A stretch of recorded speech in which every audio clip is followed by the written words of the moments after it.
first piece of carpet. I'm just gonna do the up front. I'll probably do in two pieces, one for the up front and one for the back here. But I'm gonna try and go up the firewall just a little bit, kind of where that the tape measure's ending.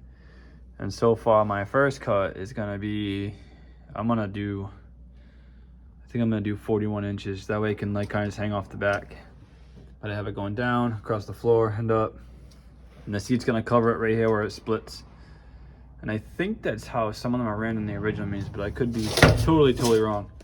But that's what I'm gonna do, because there's no way I'm doing this in one piece.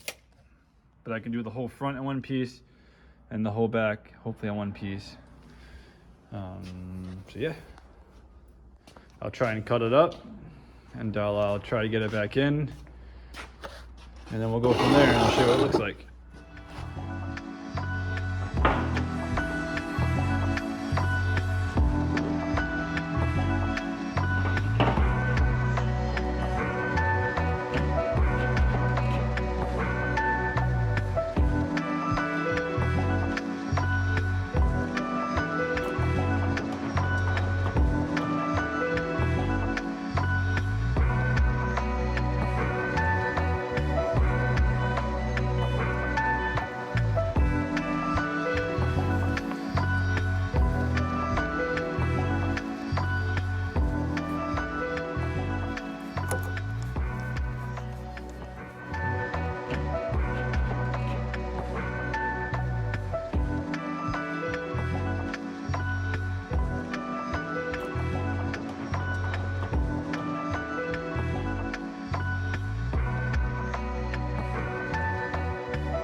I'm gonna call it quits for tonight, but I got basically the front pretty much in the spot where it's gonna live. I need to get some 3M spray adhesive, really like adhesive, and hold it down and whatnot. I had these big weights to help me out here. And then yeah, the other sill is gonna cover this part. I got it going onto here, which is pretty good. It's my fuel line. That's gonna be covered.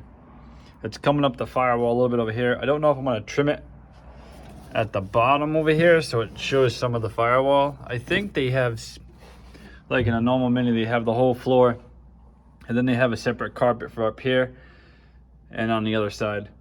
But either way, I'll trim it to fit a little bit neater. But once that sill plate's here and right here, you're not really gonna see it, and it'll be all right.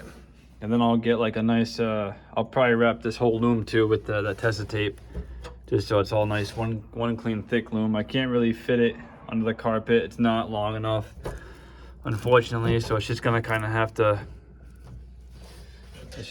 kind of live there. I don't really feel like cutting and extending all those wires again. I could probably move it, get some slack out of here, but it'll be all right. It's a lot better than what it used to be, because I used to have that big hump right here in the middle, and that was just like, you know, it was crappy for driving. It wasn't that great. It was very tight near the foot pedals. But yeah, it's looking pretty good. And then I'll do the same thing with the back. I'm not gonna do that now. I'll do that next time I'm here. I won't be here for a couple of days.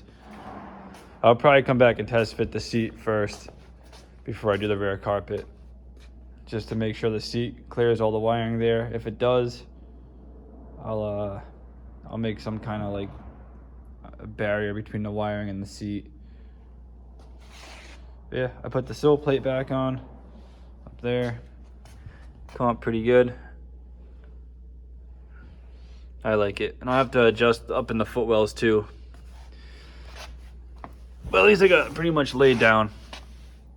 I figure I would adhesive this part of it, and once that all dries, then I'll go and tackle the top, because it's still like free floating right now. It moves all around.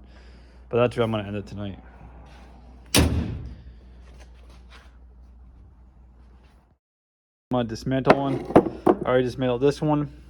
It's just the cap on the top. Then there's a bolt inside. You loosen it, pull out the spindle. Then they're hollow. Wow, these are really light. Let's do this one.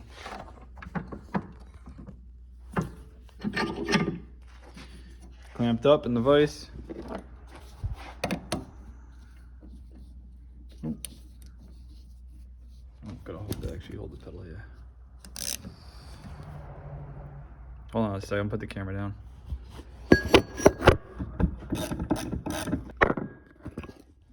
Here's the cap, it just comes out. And this is just the bolt inside. 10 mil. Get that off.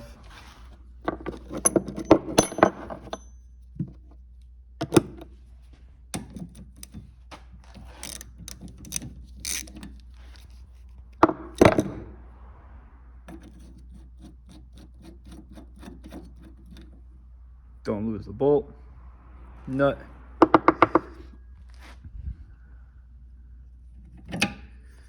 There it is. Needle bearings on this side, cartridge bearing on the other side, which I won't be using. I'm just gonna put the cap right back on real quick.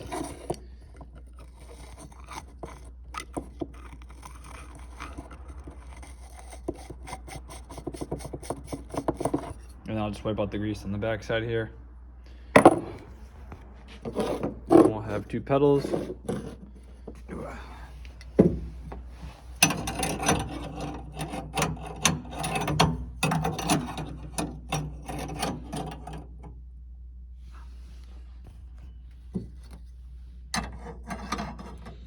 That's pretty much essentially what I'm thinking.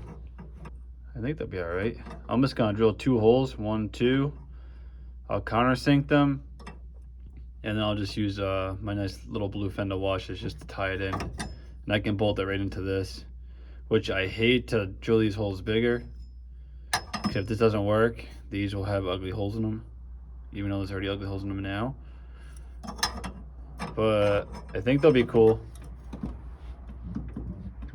And if I can get them to line up like flush with each other, that would be awesome.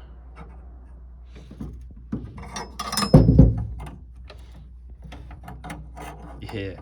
And the cool thing is, these holes right here, they're for pins. So I can replace these pins and make them sharp and super grippy. Maybe too grippy, who knows? Who knows?